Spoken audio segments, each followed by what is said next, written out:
Do you have the updated docs? The Yes, latest docs? Yes.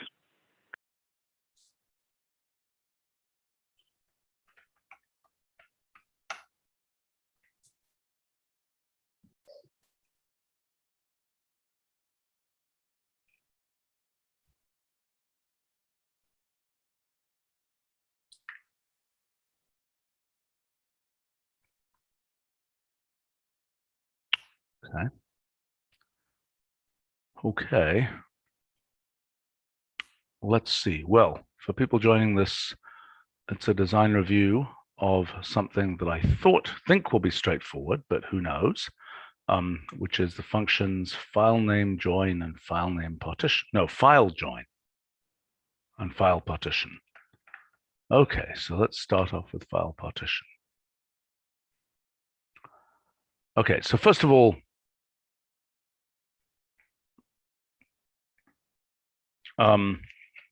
why do these exist?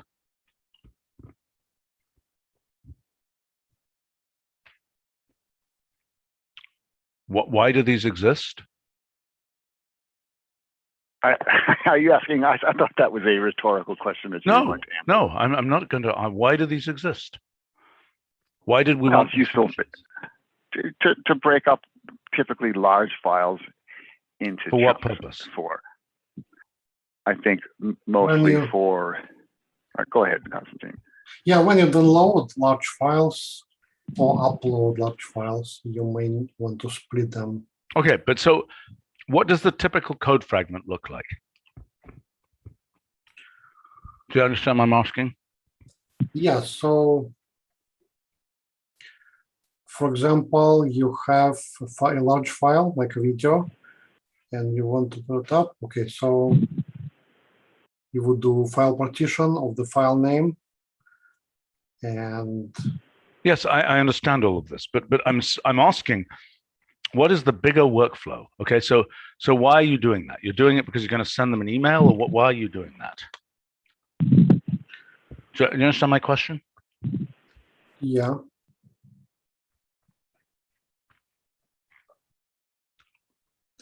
Yeah. So yeah, well, one example is, for example, sending my email. Yeah. Or for example, you want to put the file onto a storage which is not large enough. I'm just not seeing this. I'm not understanding. I mean, in other words, what you expect. Somebody's microphone needs adjusting, but what, are you expecting that it's some kind of send mail, blah blah blah blah blah, mapped over file partition of such and such a file? Is that a typical case? And good luck on reassembling that. Do you understand?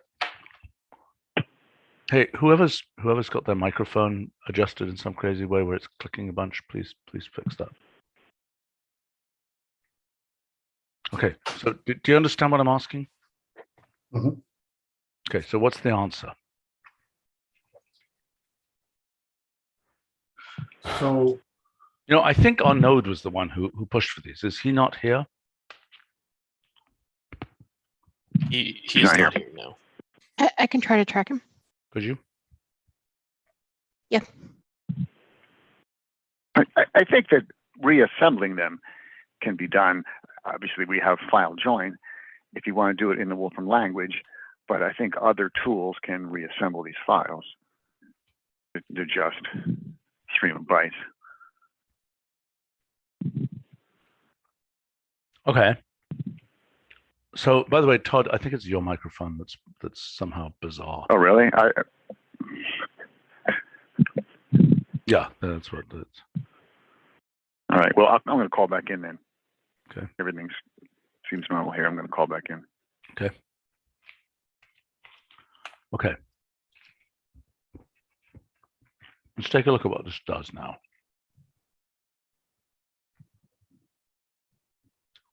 That's not a very useful description, right?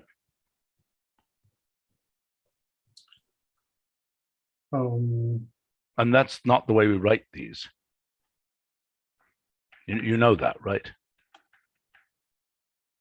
We don't do that sort of punnery. No, yeah, no. Okay. So where does it put the file? So the idea is that the result is a directory containing parts. Okay. And if you don't provide directory, then you have a temporary directory with Okay. Into multiple file, splits file into multiple file parts in a temporary directory. Is that right? I'm back. It creates a temporary directory so it's not, it doesn't just dump them into a temporary directory, but it creates a new one. Well, we got to say that. Otherwise, it's not clear what the heck it does. Todd, there's something wrong with your microphone. Something is too close to you or some such other thing, because we keep on hearing noise. Are you hearing like breath noises? Or No. are you hearing something? No, I'm just hearing clunking around noise. Occasional. One from somebody a few days ago. The fanciest Apple AirPods apparently do not have orientation very clearly defined for them. And so you can end up putting them so that they are listening to the back of your head. That's more or less what the whole thing sounded like. I'll go to speakerphone if I sound better. Okay. All right. Well, it could say split files into multiple file parts into a new temporary directory. Yep. Okay. All right, but I'm still trying to understand what this is for. Todd, I don't know what's going on, but we keep on hearing whatever. I don't know. It's just my now. Well, something is just perfectly quiet here. No, use your headset or whatever, or I don't know what. Okay, look, I don't understand the point of this function really. So one limit. So currently I see two places where this is done. One is when you zip a file, you can ask the zip program to split it into chunks. Okay. And obviously it places some information there. Another one is, as you mentioned, that's email, which limits the size of the attached file. So if but what people really want, I mean, we don't have a kind of download manager that we can automatically attach to a file in our cloud, right? But that will be the kind of thing that is the real workflow here that's needed. Am I making sense? It would do that under the hood. I'm sorry?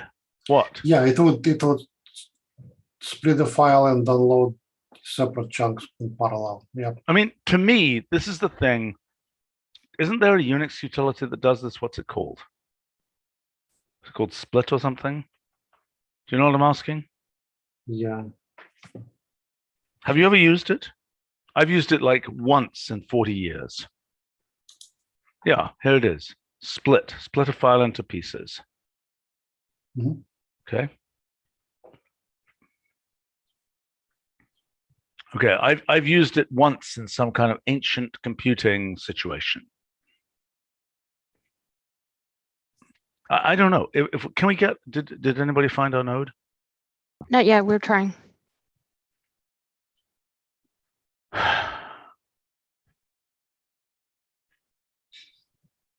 Also, please don't use a DOS file name when you run the example. Think of the future. Okay? No DOS file names.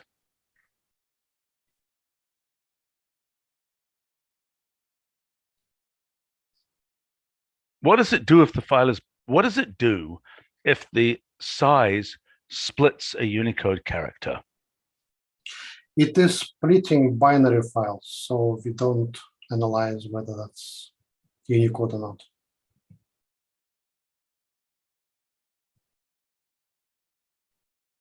So it should say that in the documentation. Am I making sense? Yes, it provides yeah, it's a splits into binary chunks. It treats the file as the binary. Yeah, yeah. Now, I assume, no, please don't do this. You know not to do this, right? We don't use this kind of capitalization. Who looked at these examples? What? Get rid of this. What do you? Just Okay, call okay. it dir. Okay, we're not putting this. Right, that convention is not something that we like to use. Okay, please don't do it. Okay, but I want to know, how did this get reviewed? Okay, as far as I'm concerned, this is an unidentified flying function that we've just received here. Right, I remember that this function was talked about a variety of times. Okay, the fact that we have a custom meeting specifically for this function and nobody really knows why it exists is not a great sign.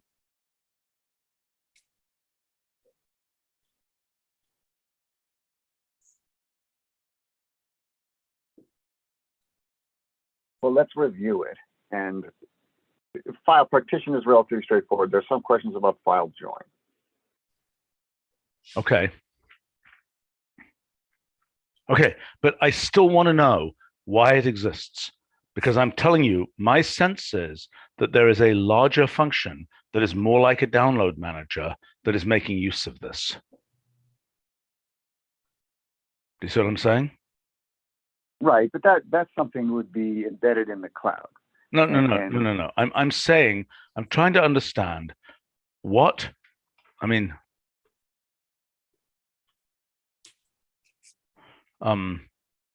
Sky on our live stream comments that splitting into parts is a redundant. Actually, you know what? Come on, guys. We use the term file partition, right? Why do we say split if the term? Why aren't we calling it file split if it's splitting? Split is better. But we can't call it file split because split means something completely different. See what I'm saying? Okay, this is an inadequate review, guys. We don't know why we're doing this. We're just flapping around. We have discussed this pair of functions before, Stephen. I mean, when Constantine went to embark on this, it was not just you know. I know, but when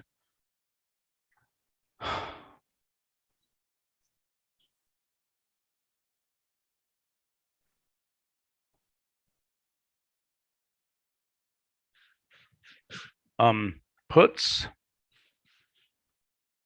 again, this is a very weird thing because the fact that it's creating a temporary directory that has the name file partition and it's creating a temporary directory is very weird. What other function that is called file anything monkeys around creating directories?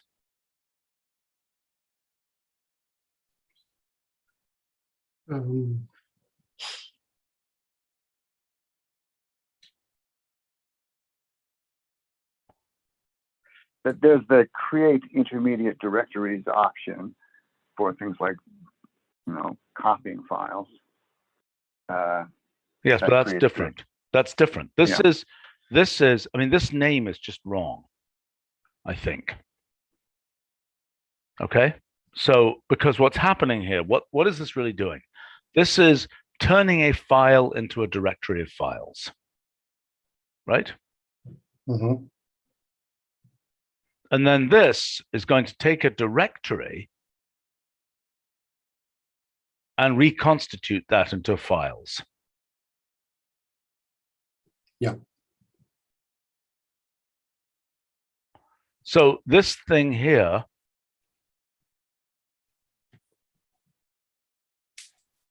what do we want to say, call this? It's like create, because again, things that create things on the file system are few and far between. Do you see what I'm saying? I mean, this sounds like a function that is like all of our other, well, let's just look at what the other file star functions are.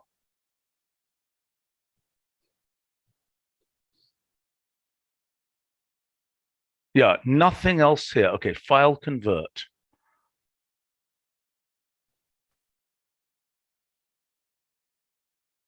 Okay, file convert, I agree, does that, just like export does that. Am I making sense?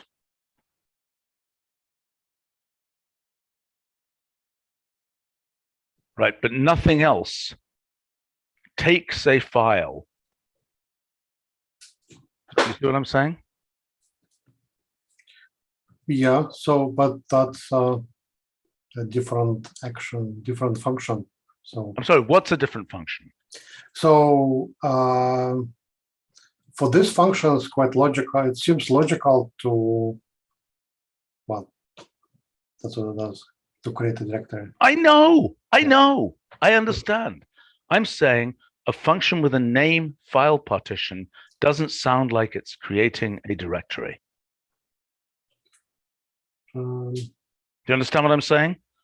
It's unlike, I mean, file convert, it makes perfect sense. It's going to create a converted file. Okay? Mhm.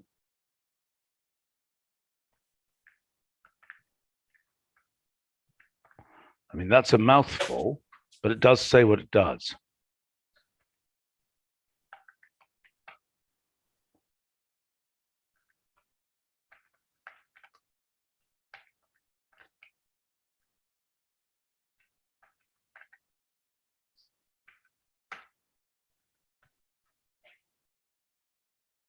Okay, because this isn't the right name. This is obscure. It does not mean the right thing. Todd, what are you doing with audio? What are you doing? It's driving me absolutely crazy. I must have a bad connection because I'm literally not. No, you don't have a bad connection. It's just, you know, I can try and imitate it. I don't know what you hear there. It's that type of thing. Okay. I'm literally not moving. Okay, well then I don't know what's going on. No. Okay. It will be great if we actually had some thinking going on here. Okay, because this isn't it. This doesn't make any sense.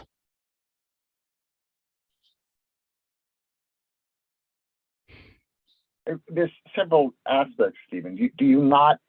There's the name. If you think it, there's whether we desire to have a function like this in the system or not, and then there's the question of what it should be named. Yes, and whether this is the right design. I mean, I thought this was going to be a function repository function, wasn't it? How did it get to be not a function repository function?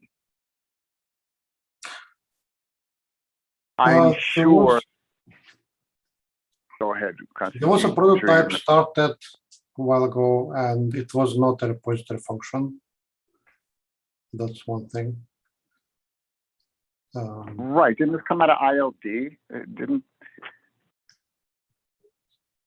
The prototype for this a while back. It was on the backlet. Okay, you know what? This is really confused. Let's look at FileJoin.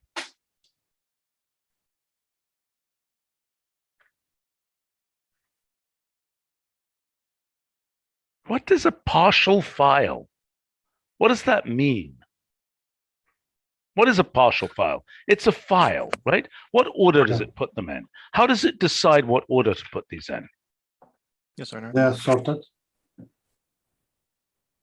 I'm sorry? What sorts them? Different file systems sort files in different orders. Mm-hmm. No, we rely on sort function.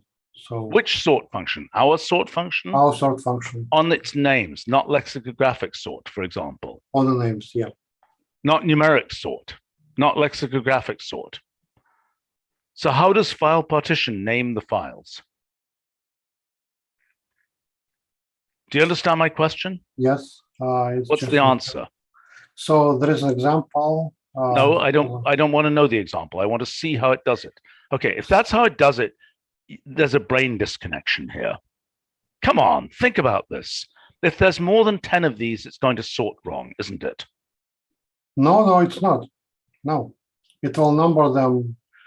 What are you talking about? What are you talking about? If I take the strings 1, 1, 0, 2. No, it's not like that. No, it will have 0, 0, 0, 1, and so on. Okay, So well, wait a minute. Why am I not seeing this? Why am I seeing this? Well, because the file will have 5 parts, 4 parts. If you split on a small chunk, so I see. So you but you didn't document that. It is. You didn't document it. Yes. Where's it documented here?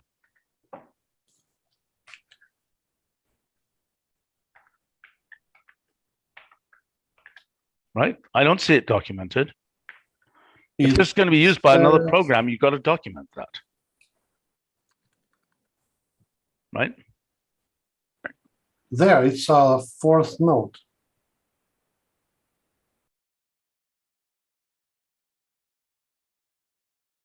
What does that mean? What does that mean?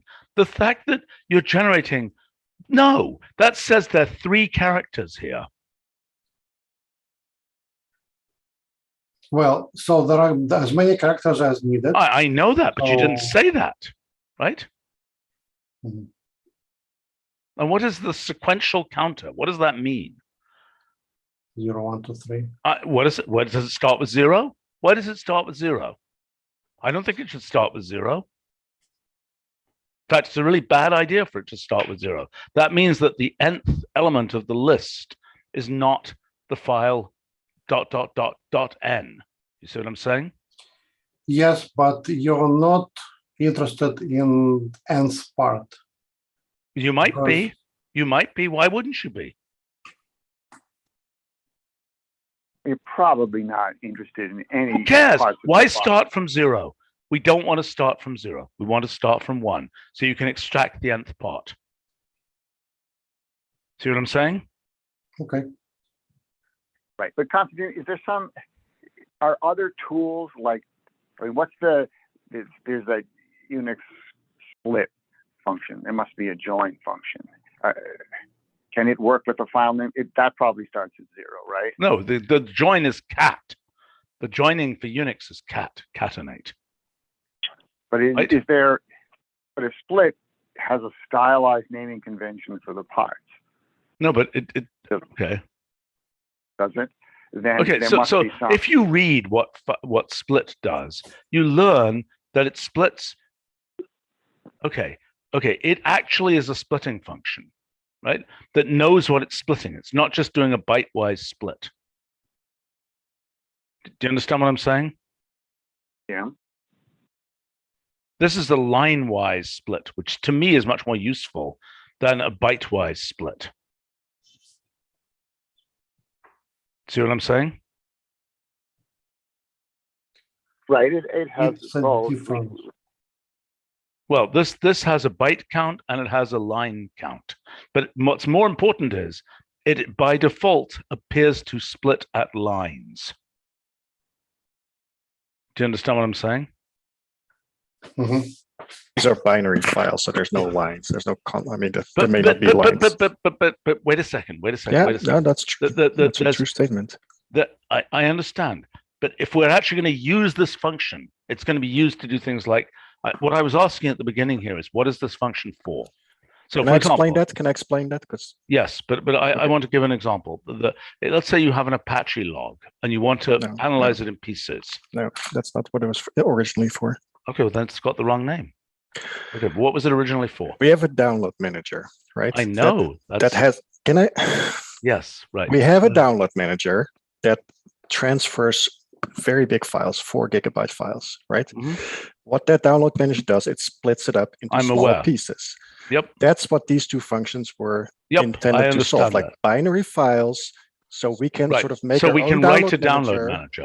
Right. So we can write a download manager. That was two years ago. That was the original reason to write these functions. Nothing else. No line, nothing with text files, nothing with Apache logs, just, binary files. I understand. To write a download manager. Okay, so that was what I said at the beginning of this meeting. I said, these functions look like they're relevant to creating a download manager. What would be involved in giving the wrapping to actually make, what is the closest to a download manager, other than just the amusement of writing a download manager? What is the thing? We have the Packlet system, right, which has bigger and bigger files in it, binary files, zipped files, right, that are getting into the 1, 2, 3 gigabyte file sizes. Yep. Right.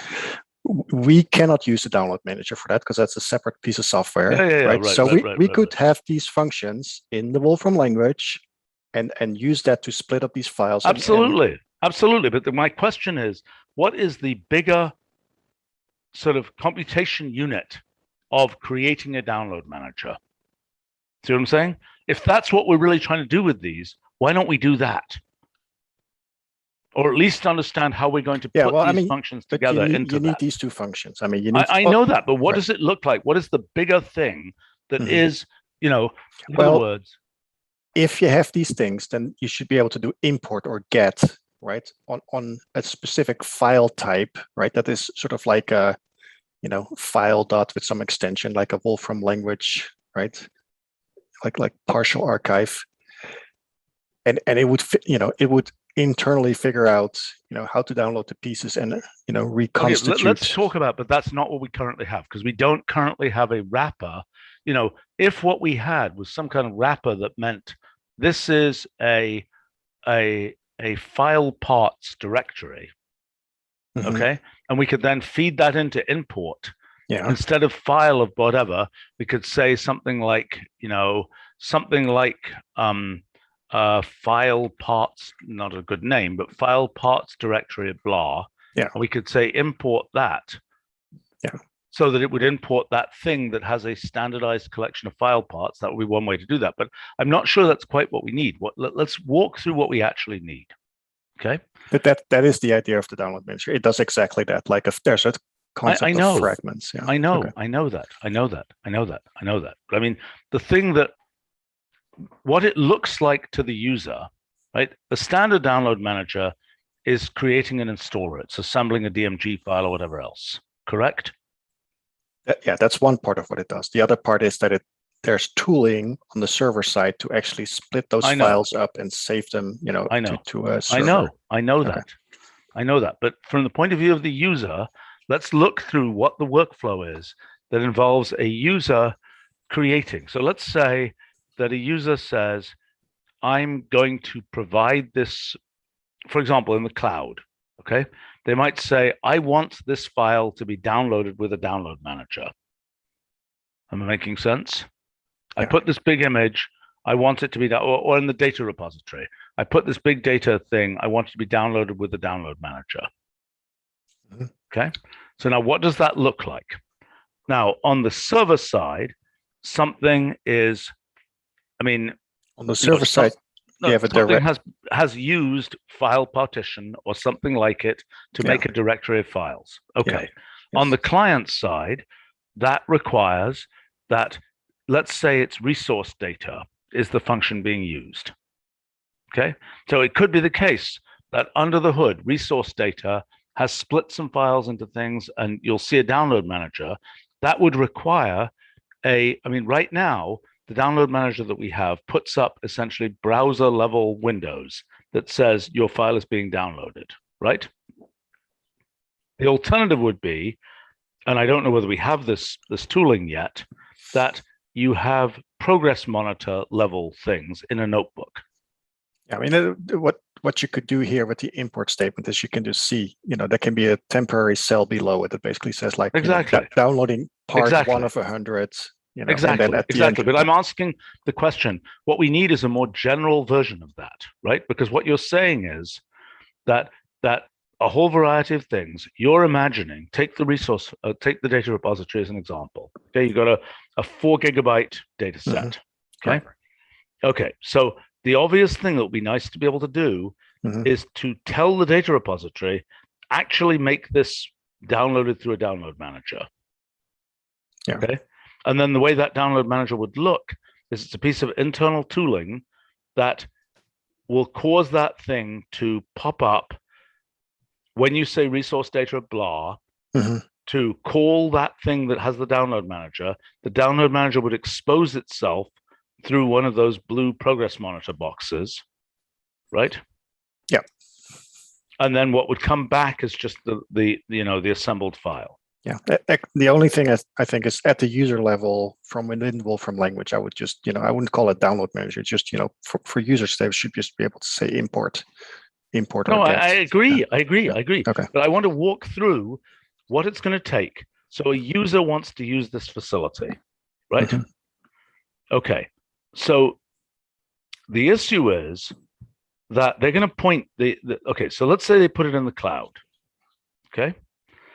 The obvious thing to do is to have a directory whose name is something whose MIME type causes our system to use the download, the fragment assembler. As it brings the stuff over, it is running the fragment assembler rather than just, running, URL read. Do you understand what I'm saying? I understand what you're saying. I'm not sure if that's easily possible, but I understand, right? Setting the MIME type or some sort of like in the headers that get returned, the response headers, right? It would read that and check that and then figure it out. So one use case here is that you have put on the web somewhere, could be in our cloud, could be somewhere else. You've put on the web a collection of file fragments, right? Mm-hmm. I mean, we could call it so the directory would be let's see, where am I saving this? Any clue where I save this? Where should I save this? Couldn't find a good folder for it. I was going to suggest creating a new one for like file operations or file functions. All right.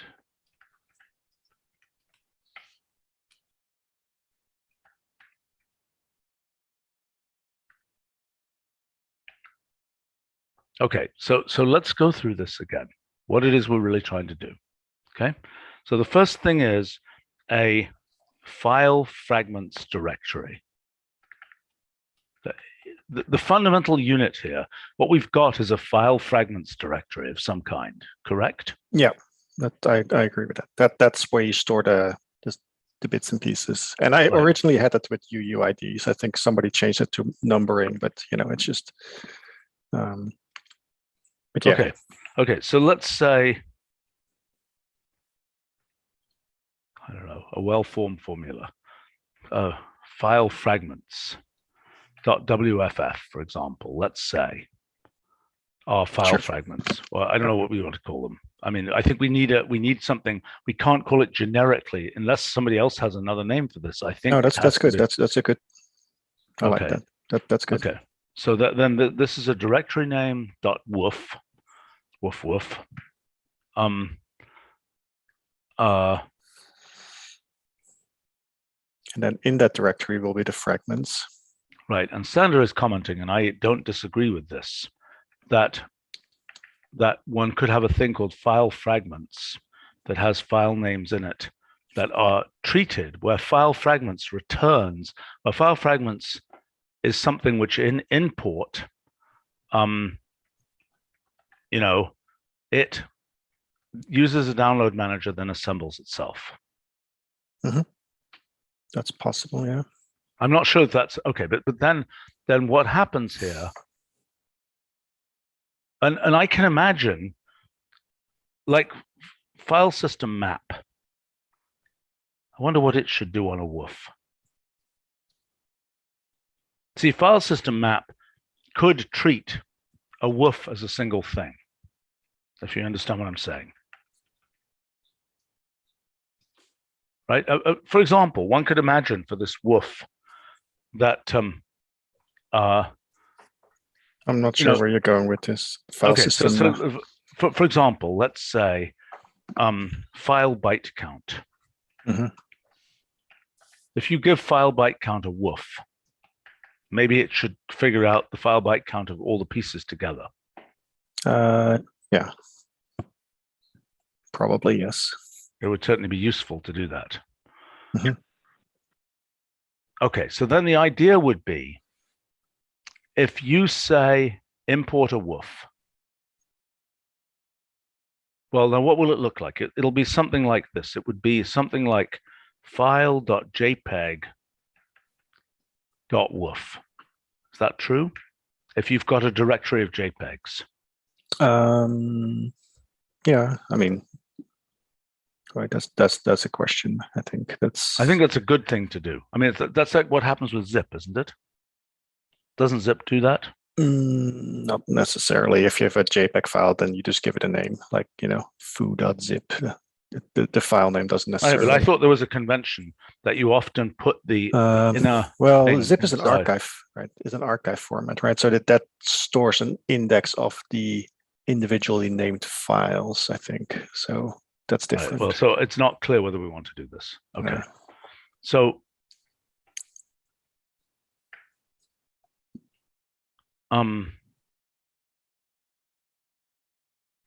okay.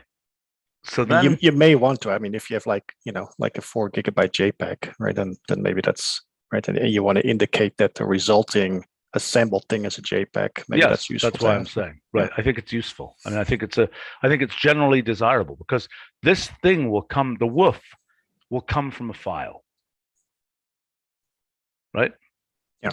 Whereas a zip comes from multiple files. A woof comes from a single file. Yes, typically. Not typically. We got to decide. I think it comes from a single file. That's it. Okay. That's what it's doing. Okay. Yeah, coming fair from enough. a single file. Okay. Single file. Yeah.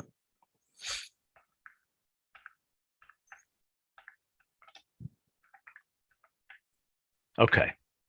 So now let's look at what this actually looks like. So then we are importing.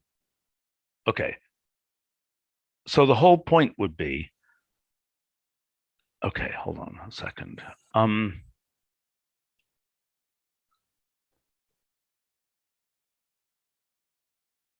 Ethan is commenting on giant nested directories of images that need to be moved across machines. But I think that's a different thing. That's a copy file story, and that's not what we're dealing with here, right? Right. That's, I mean, this is purely about single large files. Like if you have multiple files, then that's a different thing. Right. Okay. So now let's understand. And just the reason for it is, right, that it's unreliable sometimes when you have a 4 GB file, right? These things. Exactly. You want it to resume, like you want to be able to close your laptop right after 2 GB, open it at home or at work, right? And it just resumes. But what's the it here? In other words, if you had an import, the download of the fragments and the reassembling of those fragments. No, but I understand that. But if, let's say you're running import, okay, and you close your laptop. Yep. Okay. In the middle of a 4 GB download. No, I wait a second. There's no download. It is just you used import. Import behind the scenes is downloading a 4 GB file. Okay. You shut down your machine. You put things to sleep. It comes back to life again. Yeah. I don't even know what that does right now. What does that do right now? If I'm in the middle, if I typically that will just fail at that point. Okay, well, hold on. What does it actually do? I'm running the kernel. I'm running a file import. I sleep my machine at that moment. I bring it back to life again. What happens? I think you just get an error. I mean, I have to test it, but I think you just get an error at that point because right, you lose that connection, and I would think you get an error. I think you get an error. It doesn't. But I don't think we know that. Yeah. Okay. And even it. Yeah. So I mean, this is restartable file downloading. That's the key thing. That's why we got the download manager for these, product downloads. I understand. I understand that. I understand that. So, but that means that what has to be happening is behind the scenes, this has to be caching into some local file, right? Yeah. As you're doing this. Right. It saves those files. Every time it downloads a fragment, it saves that fragment into a local, local place. Like, Right. What's the relationship then to local cache? I don't know what local. Yes, you do. Local cache takes a file name, and if you wrap local cache around a file name, it makes sure that that file exists locally. If that file exists the first time it sees it, it caches it. It's like once, okay, but for a file. Well, that sounds similar, except that local cache, right, would have the problem that if the thing you're caching is very big, right, then that's the same problem, right? It's local cache probably downloads it in one go as well, just like import does. So it's the same as import. Local cache probably just uses import internally.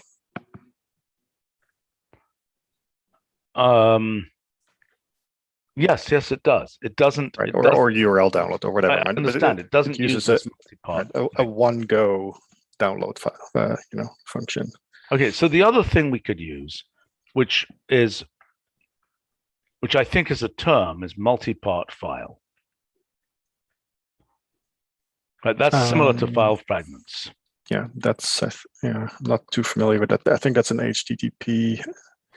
Yeah, what is that? I've seen that before. I've seen it in email as well. I don't know if that's. I don't know.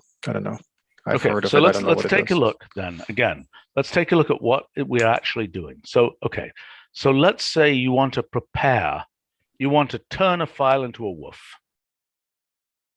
Okay, so the functions needed, right? So one thing is turn a file into a woof. Okay, and that is what essentially FilePartition is trying to do. Yeah. Okay. Now, one thing that's nice about this, if the default name is .wff,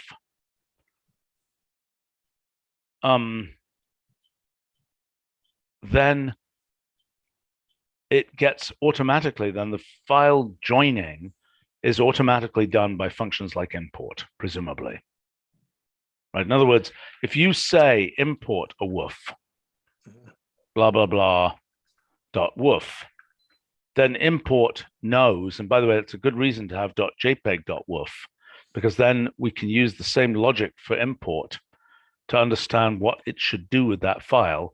But this just says, oh, by the way, it's going to be downloaded from fragments. Right. It's that would point to the directory that has the fragments. And then once you've assembled the fragments, it's a JPEG file. So that's the final step.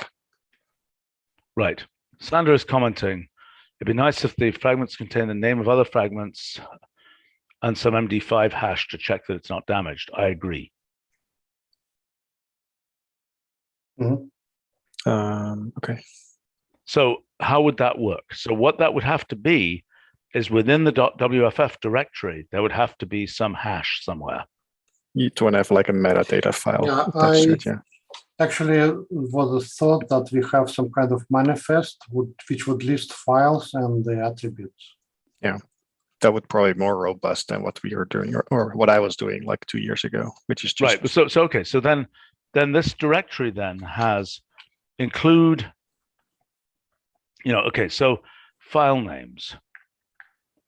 I don't see any reason to hide the file names. I think it should be .1, .001, .002. Well, actually, should it really be dot? I don't think it should be dot. I think. Well, what does it actually look like? It says foo.jpeg.001. Is that right? Well, let me send you the implementation I had because I think it's in there. What I was using. Just take a look at that. Okay, by the way, I would use start with 001, even if there are only 3 of them. Okay, I think it's clearer. Yeah, I had something part lowercase dash and an integer string of some incremented thing with in base 10. I don't. Look, do I really want to look at this code? I don't know if you want to. I mean, you don't have to, but yeah, I had. Something like I had part dash and then some incremental number just to kind of, Yeah, I saw that in the previous implementation, but it does not preserve the file name, and so went with this scheme. So you have file but that name would be solved if you have some sort of manifest file. Then you can I just think put it's all that stuff better. there. I think it's better, more robust, if things sort of go wrong, right, to have something that looks like this. Now, whether it's a dot or a dash at the end, I'm not sure. It doesn't matter. It's just. Well, it does matter. It does matter to what. Look, I think something like that might be nice. And then what we do is foo.jpg -- manifest. Something like that. Yeah. Okay. Mm-hmm. And that would contain the original file name, and it would contain the MD5 sums or whatever, some checksums of individual. Yes, although, right. Okay. So then, okay, so let's talk about restartable file downloading, how it actually works. Okay, so you've turned a file into a woof. Okay.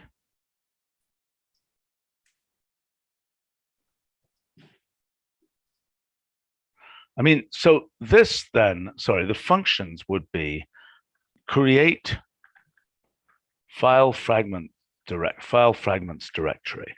That's basically the function, right? Mm-hmm. As a new name for file partition. That's correct. Yeah. Okay. And then about the restarting, right? So you have to think about it. Say you have 100 pieces, right? And it goes wrong at piece 13. Mm-hmm.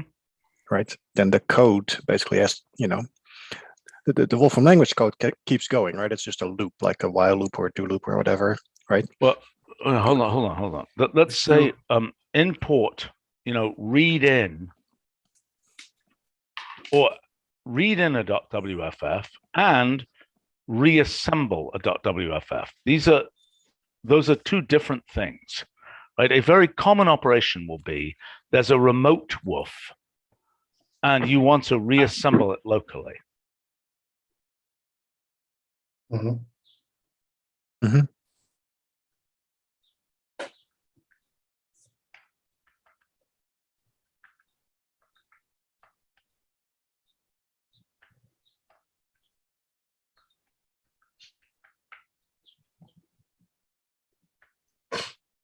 Okay, so one thing is, reassembling it locally, it will be a rare case that you already have the woof locally. Do you see what I'm saying? That will be a rare case. The more common case is it's remote and you want to, I mean, what I think will be more common is file assemble or something. And then what you give it is HTTP blah, blah, blah, blah, blah, .wff. Mm-hmm. Yeah, but it can be a local file too. It doesn't matter, like any sort of. No. I understand that. But the point is that why is this different from simply, let's see, how would you get a file? Oh, I see. This needs to say where it's going. So this is more like a copy file from the woof to some local name, right? Sure. Or any other. Or it can be remote as well. You may just want to do the whole thing, read remoting and put it somewhere remote. That doesn't matter. Like we have a general file. But the whole point is that to take a .wff and just by convention treat that as a fragment file fragments directory. Mm-hmm. Okay, now what's the other case? The other case is that I want to take that directory. When do you ever return it? You never return. I mean, you always need to give a file name. Does copy file have a default second argument?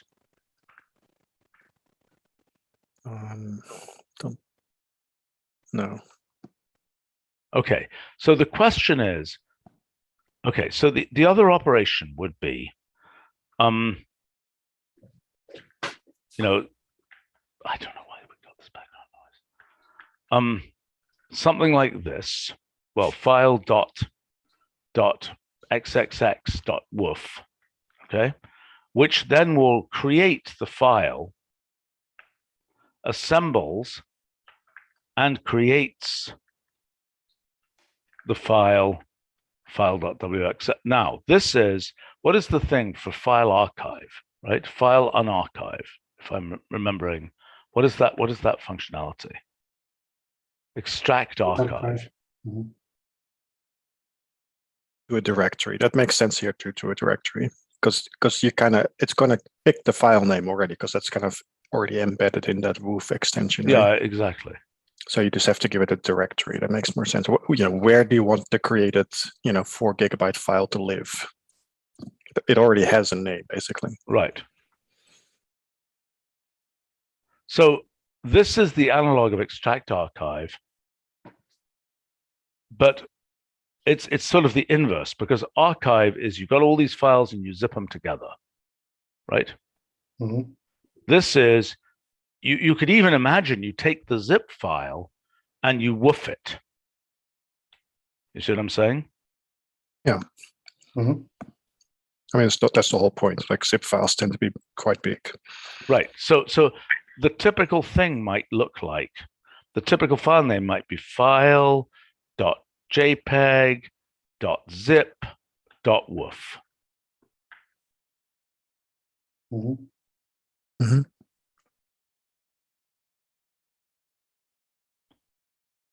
Yeah, Sandra is commenting about the file fragments wrapper. I don't think we even need that wrapper. I think we can just say it's a file extension. .wff is a file extension. And, there's a separate function that,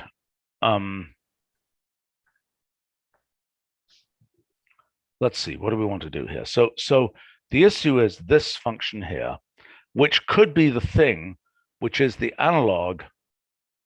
So the question is it lazy or not? Right? So there's 2 possibilities. This is lazy or not.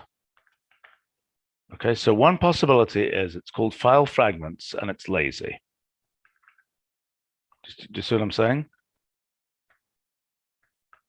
No. What does file fragments do now? It just represents the fact that these named files. Okay, okay, this is, I'm sorry. So there's a subcase here, which is, what if the fragments are hand curated? Maybe we don't even want to consider that case. No, that don't do that. That it's all automatic. That there's a set algorithm that you want to have. That Right. So two-way algorithm. Okay. That there's no hand curation going on here. Fine. Okay. So in other words, we assume that we have created the woof in our own way. Yeah. Okay. So there's no getting inside. The woof is while you can see it in your file system as separate files, it is otherwise a single integrated thing. Make sense? Right. So yeah. So we don't allow hand curated.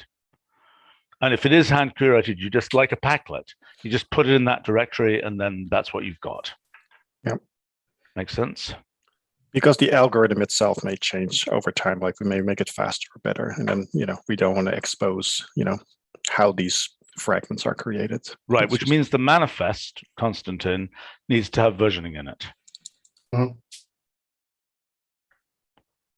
Okay. I don't know what this clicking noise is. You need to debug this, Todd, please. I'll try, but well, unless it isn't you, unless it's Konstantin. I don't know. Nothing's going on here. Okay. Okay. That's what we have a help desk for, is to help debug things like that. Okay. So the case that we don't have here is you've got a .woof file, and all you want to do, no, you've got a .woof directory, which is local. Because if it's not local, you're going to want to use copy file. Am I making sense? Do you understand what I'm saying? Yeah, hang on. If it's not local. Not really. Sorry, you URL don't down. It's URL download, right? Copy file doesn't take URLs. It doesn't take an HTTP URL. I think copy file does. Yeah, it does. We have a very general No, actually, concept it takes of files a file and, colon. yeah. It has a file colon. Right. We have a very general file URL concept. So, that's all interchangeable. Like you can do whatever. Okay, URL download. I see, downloads to a temporary file. So URL download, if given a woof, would just download that to a temporary file assembled. Am I making sense? Yeah. But that requires support from the server side. We can't do that entirely on our own. The HTTP server has to have support if we're going to do something special for this .wff. No. That's not true. Because the WFF file would look for that manifest file and it would just download those individual fragments. But there's no server support at all needed for this. Well, it has all that directory, all the files in that directory have to be visible. All the yeah. Yeah, yes, but you do that on the server side with a different command, with the create file fragments directory command. No, I just mean the web server itself. You don't need anything special for the server. No, the web server URL download just needs logic that says if it's a .wff file, look for the .wff/. Yeah. I mean, Todd, the moment you're going to have special server modifications, you're dead in the water. Wait a second. In this case, what it has to look for is a file of the form blah, blah, blah, HTTPS or whatever it is, blah, blah, blah, blah, blah. What is it going to actually look for? .wff/ manifest something. But it isn't manifest, right? Because it's this, and I don't think you can look for that in a web server. So I think what you have to do is actually name the manifest. Name it purely manifest. Yeah, that's what I'm saying. That's what, / something manifest. No, but it isn't something. You don't know that's. Oh, yes, you do. Yes, you do. The directory is already unique, so you can just call it manifest.txt. It doesn't matter. No, I understand that, but actually you do already know it. But you don't have to repeat that unique thing. You can just say, in that directory. Yeah, okay. Put manifest.txt. Could be pure manifest.txt. Yes. Okay, so then here, URL download automatically looks for a /manifest.txt in that directory. Yeah, for example. Right. And then that literally tells it the names of the files that it has to download. Yeah, and some final checksum as well. Like, once you've downloaded and assembled it and you run a checksum on it, you can make sure that it's correct. Right. Okay. And URL download already has the logic to put things in a file and all that kind of stuff. Right? Do you see what I'm saying? Yeah.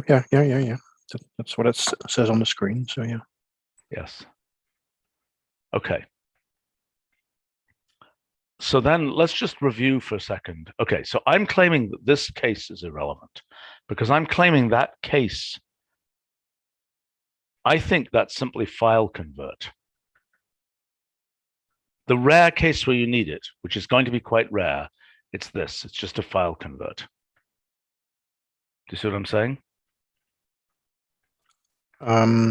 Yeah, I don't know what file convert does, but yeah. Well, file convert converts from one format to another as a file. You see? Okay. And arguably, in the case of arguably, we could support a pure file convert with one argument, with just the woof. Okay. Okay. Now,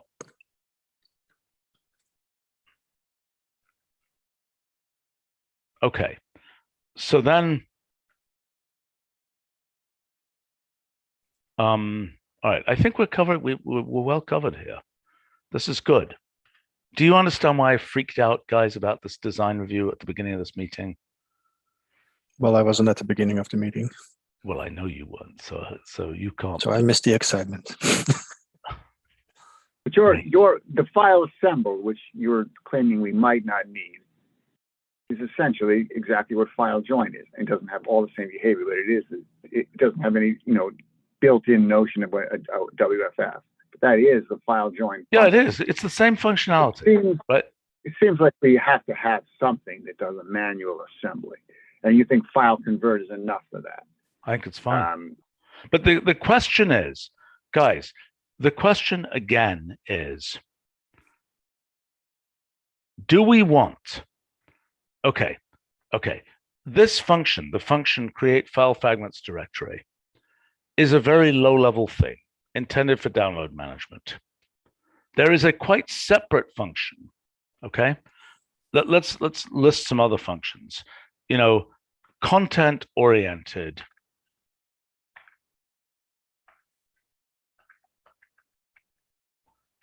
file fragmentation, file fragments. Okay, they're a different idea. So that's what split does. That's what Unix split does. See what I'm saying? It can do things like split at a line. Right? Mm-hmm. Now that seems to me quite useful. I mean, I've seen that many times. I would have liked that. I end up with a 1,000,000-line file, and I want to ingest a piece of it. Well, you can ingest a piece with set stream position, right? I mean, that's but that's okay. So let's use case ingesting a piece of a large file. Okay, so set stream position is unbelievably low level and 35 years old. Yeah, that's the out of core file processing. I think that's a shoddy project, if I remember correctly. Well, right, but I mean, I think there's a minimal version of that, which is okay. So that's a bad way to do it. But what if you could say import, and if I could say, import file fragment, blah blah blah, 100 lines. You see what I'm saying?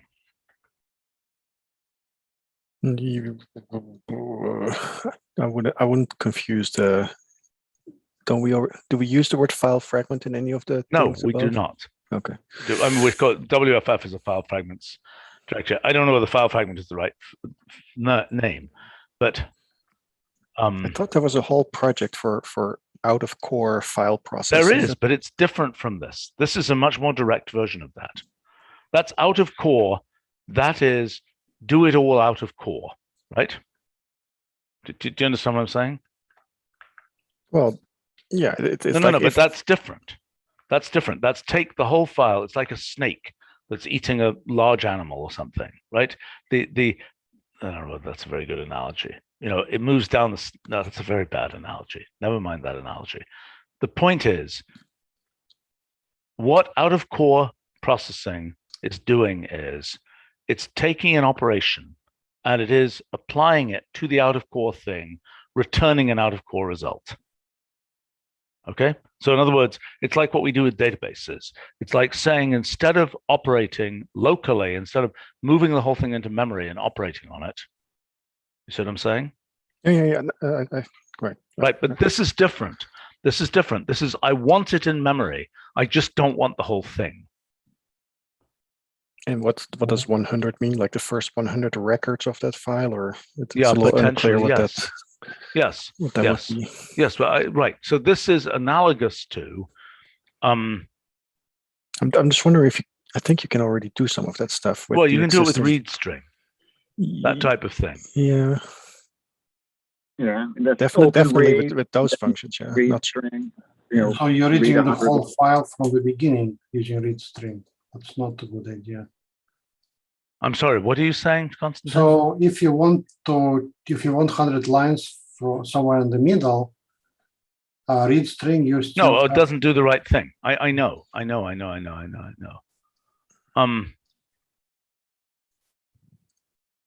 Right. My point here is this is a useful piece of functionality to be able to loop over a file saying, just import the middle, just import the lines at position 100,000 or something. Do you get what I'm saying?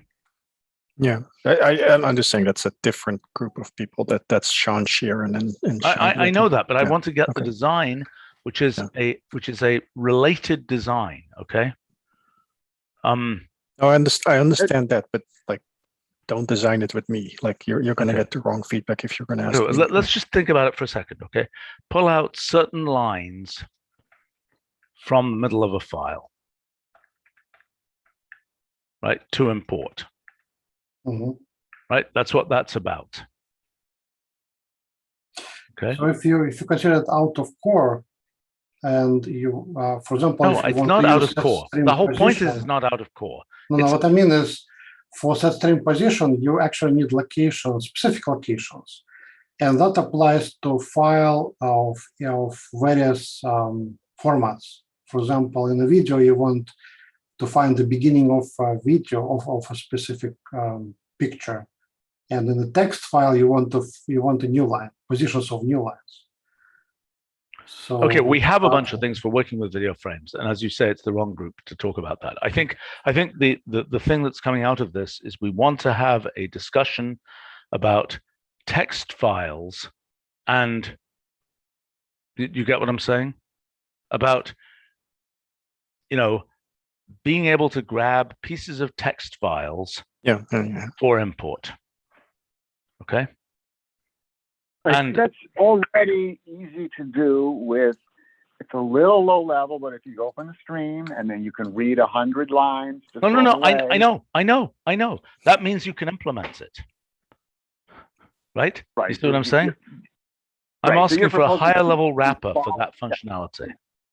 Some symbolic representation of the 1 to 200th line, record. Exactly. In a file. Exactly. Right. So what I'm saying is, instead of file, right, which says gulp the whole thing in, right? What I'm suggesting is that we have something which says import file section or something. File fragment. Yeah. Konstantin, the reason I'm bringing this up is because we're about to use the term file fragments for something completely different. Okay. I think we want to call it something different from file fragment. What's that? Right. I mean, we're not fragmenting a file here. We're simply seeking into a file, file piece or something. I mean, or file take. Well, they're records, right? File record or something. It's like file take, but it's passive. So yes, I know.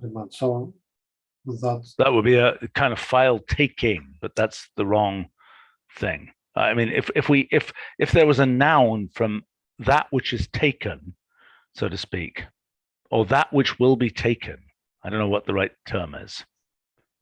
Isn't it really file position? No, it's not. File position. Position returns a position. Yeah, it's a file. And by the way, that function might be useful, a file position function that finds, I don't think we have that. Find the position, find the character position of a string in a file. We don't have that, which is kind of shocking. Right? I would have expected we would have that. That's essentially what find, the very old functions, find and so on, do. Do you know what I'm saying?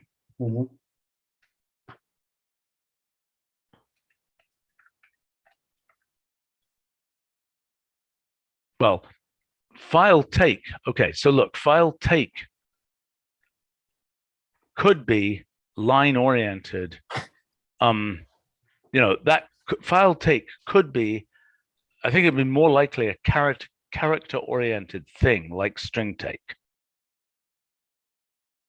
File take is is an operation. It's not a symbolic representation. I know. Could be the analog of string segment, maybe. Well, segment isn't bad. SF version. File segment seems awfully technical. Okay. File snippet. That's interesting. I mean, we have the function snippet. We have a function snippet that does oh my gosh.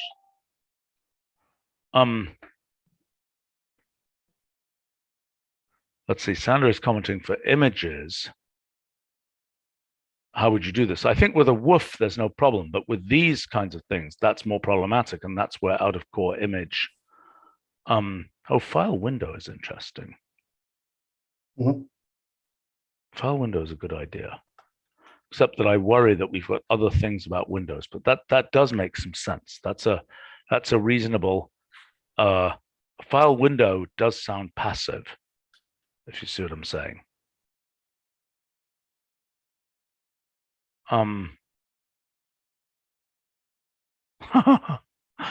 Ethan is sending through something which is a program, split a file into smaller files to fit on floppies or in email attachments.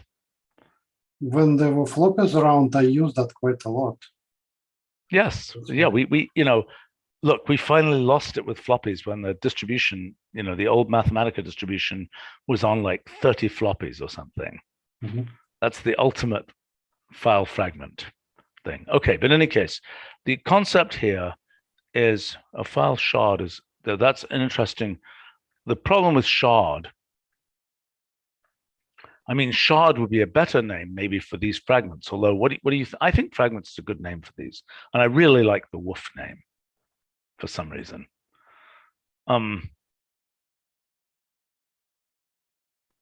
Ethan is saying add grep. We actually have a grep-like thing. It's called find. It's a very old function that I use with some frequency. It's quite useful. Mm-hmm. Could perhaps do with some overhauling. All right, I think we ran out of time here. But I think this has been, okay, so this is going to have to be redone a bit, right? So this is, it's like it's woofs all the way down. And I'm pretty happy with that design. Seems clean. This woof could be, for example, a fragment or something like that, with more human name. A what? Instead of WFF could be a fragment or part or something like that. Why? A human name. Well, I don't know. But what is it? No, this is a directory. Yeah. Right. If we call it .fragments, I don't think it's going to be useful. It has to be unique. WFF is unique. Yeah. And you just it'll get a MIME type and it'll be, you can look it up. I mean, and it'll mostly be used for, what does our download manager use for its file extension? Who knows? Somewhere lost inside the download manager. Okay, Ethan is complaining correctly, probably, that the grep, the find doesn't only works on a single file. And he's right. That was not built when we knew about file system map. That's a good topic, and we should discuss that, because that's related to file system map. It's basically a combination of find and file system map. So can somebody put that on the ILD agenda, please? Yeah, I'll send it along. Mm-hmm. Also, create file fragments directory is a bit long, and if you drop directory, that will not change much. Yeah, I was thinking the same thing. Say file fragments. I don't agree with you. I don't agree with you. This is not a consumer function. Okay. Whoever writes this, you write it the one time you're creating a download manager. I think it's much better to have that name be completely explicit. I mean, if somebody sees this, they'll say, that's an obscure internal thing. I don't need it, which is the correct answer. Right? I don't know, it seems strange that design a function with a deliberately obscure name, but I agree that it won't be used by many. Right. It's not an obscure name. It's a very, very clear name. It says exactly what it does. Yeah, it's. Mm-hmm. But it sounds like create directory as opposed to create file fragments. That's really what it's about. It does put them in a directory. I don't really care, but I thought it worked well without the directory name. Yeah. I see us commenting about file shard integrity checks. Let's do a, if we're going to create this whole woof thing, let's do it in a sensible way. That, let's indeed use sort of the best we can with hashing and cryptography and so on, or not cryptography, particularly just hashing, to make this, he's commenting on some kind of file shard integrity checks. Yeah, fragment integrity, right? The checksums on the fragments and the entirety when you reconstitute it. Right. I mean, there's something kind of crazy here. Parity shards, it's saying added to add redundancy. I mean, it's like a RAID file system or something, but we don't, yeah, right. That's a different issue. That's an issue which we're not going to address in the primary version of a woof. Is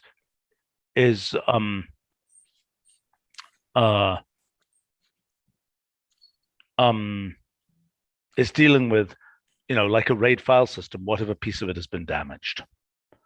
Tough luck, we're going to give an error, seems to me. That's something completely different. That's a right. That's a redundancy thing, which maybe is some distant future, extension of this. But for the time being, this is just dealing with, assume that we have good integrity of the file storage. The main issue is transmission restart. And I mean, the one thing I think that needs to be looked at is, okay, so when you are downloading, when any operation like URL download is dealing with a woof, it's going to be storing the pieces in a local directory. And were you to restart that URL download, it has to know, it has to be able to see in the same way that local cache does it. So you should look at local cache, Konstantin, right? The same way that local cache does it, it will say, I've already got those pieces. Do you get what I'm saying? You could even imagine using local cache for the pieces. Well, you can use the file hash, right, to see if you already have the, right, if the file hash is the same, you don't have to re-download everything. I mean, then you just have it already. But that's how local cache works. Yeah. If a user makes a mistake of running the same command twice. No, I understand that. I understand that. But what I'm saying is local cache, if what you do is wrap every instance of a fragment in local cache, then what it will do is it will say, is this fragment already downloaded? If yes, just use the cache. If no, download it and make a cache. Do you get what I'm saying? And local cache already has management of, the total cache size and all that kind of stuff. But does it check the hash value? Or because I can wrap a different file with the same name and it will tell me that. I think it checks the hash, but you should check. Okay. But that's the concept that we want, right? So that what happens is you do the URL download again, it's going to check hashes and it's going to make sure that it doesn't, if it needs to download again, it will. But Stephen, Konstantin's not going to do URL download. He's writing the low level code. I know. So you guys have got to communicate with, I think it's Devin is project managing here. You've got to communicate with the people who do. Fine. Okay. And it becomes an internal function which can be implemented through file convert. File convert can be its top level exposure, the thing that takes a woof that has been already downloaded in its entirety and, assembles something from that. Make sense? Mm-hmm. Yeah. Okay. Yeah, Sandra is commenting that woof used by some other. God, I don't know what's going on with this background noise. I'm getting really annoyed with it. Okay, I mean, we're going to wrap up here. I guess I'll push back the changes that I made, although I consider them largely irrelevant. Right? Making sense? Mhm. Maybe it's constant is making all this background noise. I don't know. It's coming from somewhere. It's quiet here. I don't know, maybe I'm sorry? it's quiet here. Okay, well.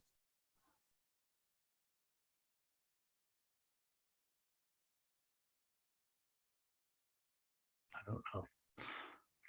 Now it's quiet, so whatever was changed made it, got rid of that problem. Okay, all right. Well, thanks everyone. And